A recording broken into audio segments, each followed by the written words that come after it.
the wreath here in honor of George Mason, author of the Virginia Declaration of Rights, to revive our ceremony honoring him on his birthday. And I want to thank you for having us here. I think the program, words you've heard already, have been so enriching and meaningful for those who know a bit about him, those who don't know about the document, and those who don't. I'm really excited with the approach that we're taking this year to learn so much more about the full history of this place and about the Virginia Declaration of Rights, and that of the growing interest over the centuries of this document. You mentioned the Supreme Court judgments, and reading this document, it just shows how much this document is a living document. And one thing, I have never been to this ceremony before, but I did my research and I did learn that this is a very interactive ceremony, so don't hang back. It is traditional to read the Virginia Declaration of Rights, those who gather, to really hear those words, and they're going to be familiar, and some of them are unfamiliar, and we might stumble over them, and that's okay. But it's really exciting to be in this historical place and reconnect to George Mason and all of the history that was both inspiring and hurtful to many, and hope it will be a guide as we go forward for the betterment of our country. So there are 16 sections, and I am hoping that, I think we are 2, 4, 6, 8, 10, that we can break them up and read 1 or 2 each and pass it along to hear it, and then we'll go back to the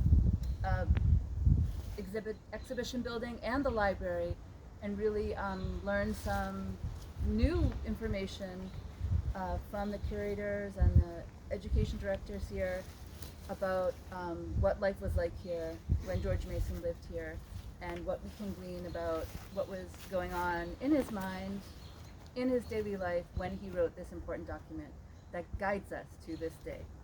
So I'm going to read the little introduction from the National Archives, and then I'm going to pass off this document. You may read 1 or 2, and I'll read it together and continue learning today.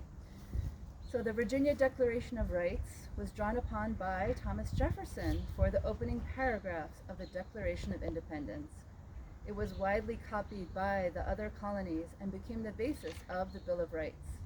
Written by George Mason, it was adopted by the Virginia Constitutional Convention on June 12, 1776. A Declaration of Rights is made by the representatives of the good people of Virginia, assembled in full and free convention, which rights do pertain to them and their posterity as the basis and foundation of government. So I'm going to pass this on.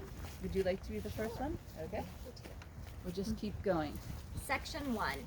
That all men are by nature equally free and independent, and have certain inherent rights, of which, when they enter into a state of society, they cannot, by any compact, deprive or divest their posterity, namely, the enjoyment of life and liberty, with the means of acquiring and possessing property, and pursuing and obtaining happiness and safety. Section 2. That all power is vested in and consequently derived from the people. That magistrates are their trustees and servants, and at all times amenable to them. Section 3. That government is, or ought to be, instituted for the common benefit, protection, and security of the people, the nation, or community. Of all the various modes and forms of government, that is best which is capable of producing the greatest degree of happiness and safety, and is most effectually secured against the danger of maladministration, and that when any government shall be found inadequate or contrary to these purposes, a majority of the community has an indubitable, inalienable, and indefeasible right to reform, alter, or abolish it in such manner as shall be judged most conducive to the public weal. Section 4. That no man or set of men is entitled to exclusive or separate emoluments or privileges from the community, but in consideration of public services, which, nor being descendable, neither ought the offices of magistrate, legislator, or judge to be hereditary. Section 5. That the legislative and executive powers of the state should be separate and distinct from the judiciary, and that the members of the two first may be restrained from opposition by feeling and participate in the burdens of the people. They should at fixed periods be reduced to a private station, return into that body from which they were originally taken, and the vacancies be supplied by frequent, certain, and regular elections, in which all or any part of the former members may be again eligible or ineligible as the laws shall direct. Section 6. That elections of members to serve as representatives of the people in assembly ought to be free, and that men having sufficient evidence of permanent common interest with and attachment to the community have the right of suffrage, and cannot be taxed or deprived of their property for public uses without their own consent or that of their representatives so elected, nor bound by any law to which they have not, in like manner, assembled for the public good. Section 7. That all power of suspending laws or the execution of laws by any authority without consent of the representatives of the people is injurious to their rights and ought not to be exercised. Section 8.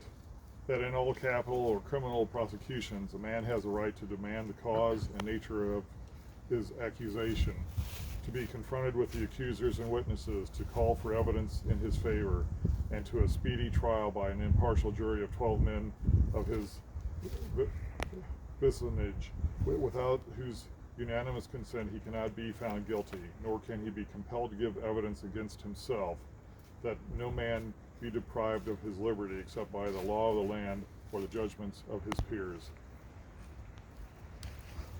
Section 9.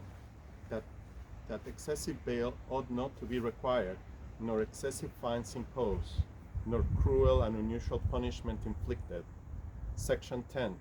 That general warrants whereby an officer or messenger may be commanded to search suspected places without evidence of a fact committed, or to seize any person or persons not named, or whose offenses is not particularly described and supported by evidence, are grievous and oppressive and not ought to be granted.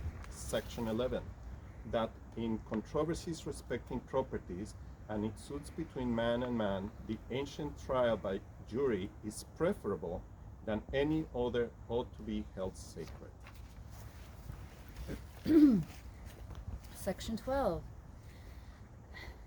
That the freedom of the press is one of the great bulwarks of liberty and can never be restrained but by despotic governments. Section 13. That a well-regulated militia composed of the body of the people, trained to arms, is the proper, natural, and safe defense of a free state, that standing armies in time of peace should be avoided as dangerous to liberty, and that in all cases the military should be under strict subordination to and governed by the civil power. Section 14. That the people have a right to uniform government, and therefore that no government separate from or independent of the government of Virginia ought to be erected or established within the limits thereof. Section 15. That no free government or the blessings of liberty can be preserved to any people but by a firm adherence to justice, moderation, temperance, frugality, and virtue, and by frequent recurrence to fundamental principles.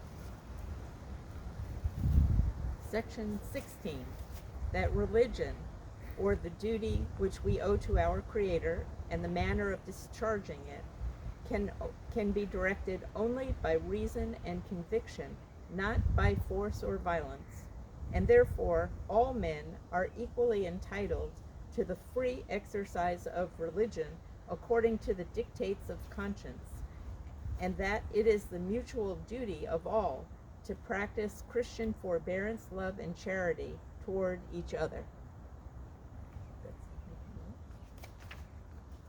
Yes. That's it. All right. It's amazing how